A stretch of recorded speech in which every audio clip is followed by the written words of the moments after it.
فمن كان يرجو لقاء ربه فليعمل عملا صالحا ولا يشرك بعبادة ربه أحدا۔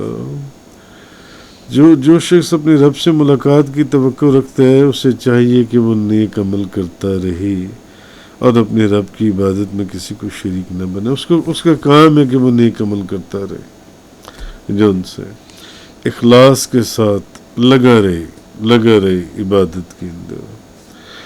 تو امام ابو جعفر محمد بن جریر طبری جو ان سے ہیں، اس آیت کے شان نزول میں وہ روایت کرتی ہیں کہ نبی کریم صلی اللہ علیہ وسلم کے پاس ایک شخص آیا اور اس نے آ کر نبی پاک صلی اللہ علیہ وسلم کو کہا، اے اللہ کے نبی، میں جہاد کرنے کی خواہش رکھتا ہوں،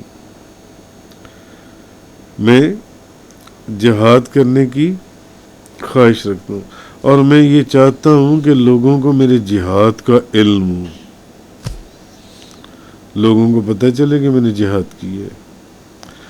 تو اس وقت یہ آیت نازل ہوئی، یعنی جو شخص بھی اپنے رب سے ملاقات کی توقع رکھتا ہے کہ ان قریب میری اپنے رب سے ملاقات ہے، تو اس کو چاہیے کہ وہ نیک عمل کرتا رہے اور اپنے رب کی عبادت میں کسی کو شریک نہ بنائے،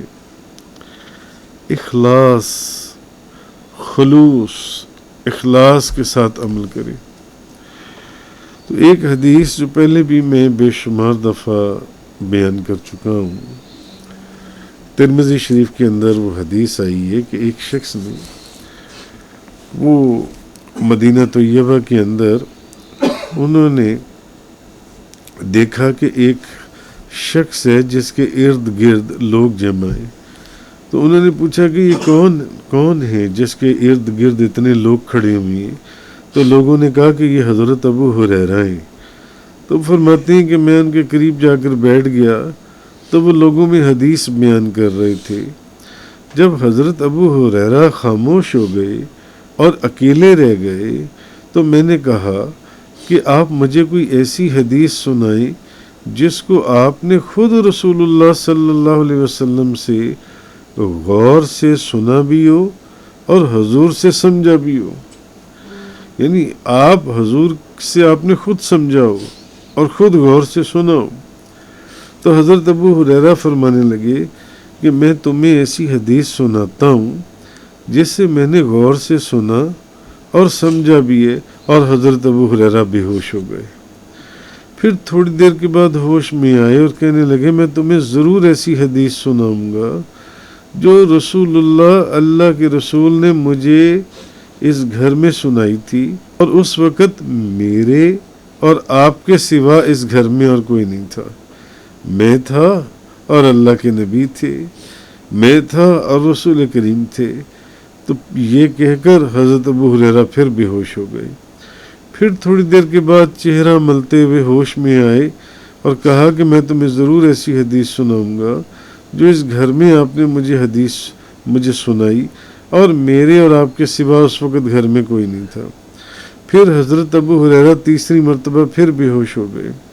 پھر تیسری مرتبہ چہرہ ملتے ہوئے ہوش میں آئے اور کہا میں تمہیں ضرور ایسی حدیث سناؤں گا جو رسول اللہ صلی اللہ علیہ وسلم نے مجھے گھر کے اندر تنہائی میں اکیلے میں وہ حدیث سنائی تھی۔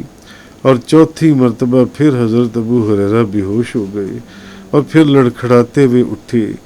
تو وہ فرماتے ہیں کہ میں نے ان کو سہارا دیا، تو پھر جب وہ ہوش میں آئے تو بیان کرنے لگے کہ اللہ کے رسول نے فرمایا، نبی پاک صلی اللہ علیہ وسلم نے، کہ جب قیامت کا دن ہوگا تو اللہ تعالیٰ لوگوں کے درمیان فیصلہ کرے گا اور سب لوگ گھٹنوں کے بل ہوں گے۔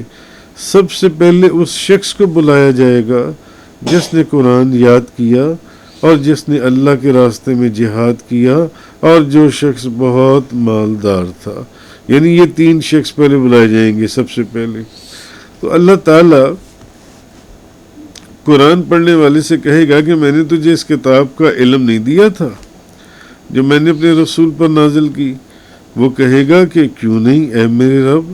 اللہ فرمائے گا تم نے اس علم کے اوپر کیا عمل کیا؟ وہ کہے گا کہ وہ کہے گا میں تو سارا رات قرآن پڑھتا تھا، سارا دن قرآن پڑھتا تھا، میں تو قرآن پڑھتا تھا، پڑھاتا تھا۔ اس طرح وہ اس کا مفہوم نکلتا ہے۔ تو اللہ فرمائے گا تم جھوٹ بولتے ہو، اور تمام فرشتے کہیں گے کہ تم نے جھوٹ بولا، تم جھوٹ بولتے ہو۔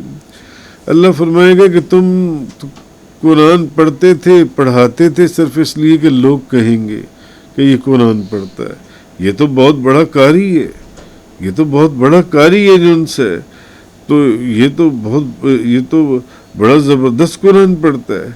پھر اس مالدار کو لایا جائے گا تو اللہ فرمائے گا کہ کیا میں نے تمہیں مال نہیں دیا تھا، یہاں تک کہ تمہیں کسی کا محتاج نہیں رکھا تھا؟ وہ کہے گا کیوں نہیں اے میرے رب۔ اللہ فرمائے گا کہ میں نے تمہیں جو کچھ دیا تھا تم نے اس پر کیا عمل کیا؟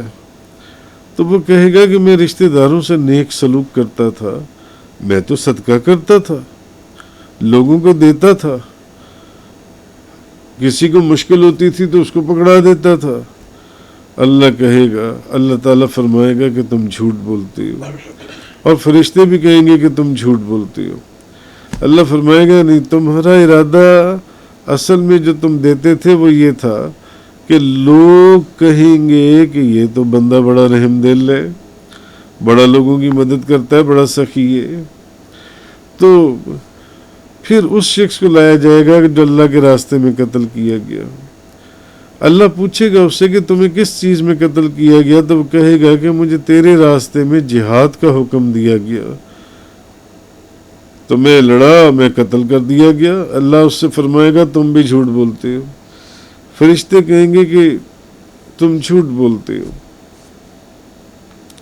اللہ فرمائے گا تم تو اس لیے لڑے تھے کہ لوگ کہیں گے کہ میں بڑا بہادر ہوں، میں جہاد میں لڑنے کے لیے گیا تھا۔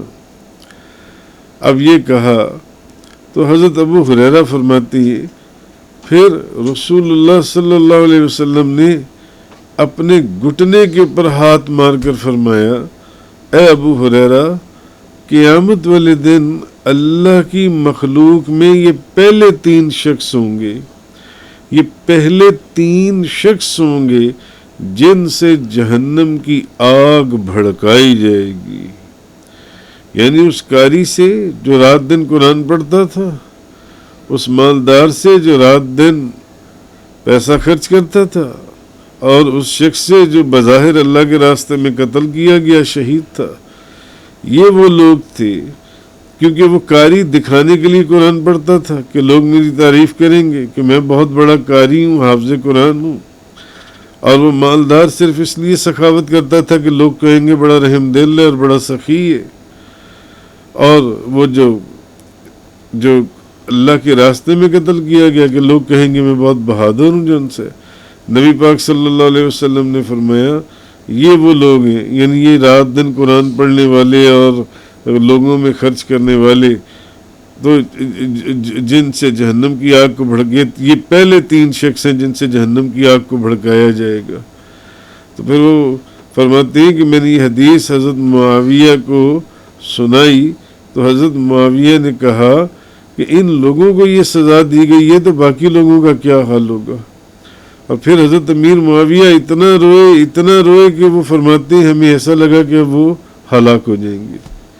یہ حدیث سن کر اتنا روئے کہ اگر ان لوگوں کو سزا دی گئی ہے، ان لوگوں کو، تو پھر باقی لوگوں کا کیا حال ہے؟ یہ وہ لوگ تھے جو رات دن لوگوں کے اندر پیسے خرچ کرتے تھے، جو رات دن قرآن پڑھتے تھے، جو بظاہر جہاد میں جا کر قتال کرتے تھے اور بظاہر شہید ہو جاتے تھے۔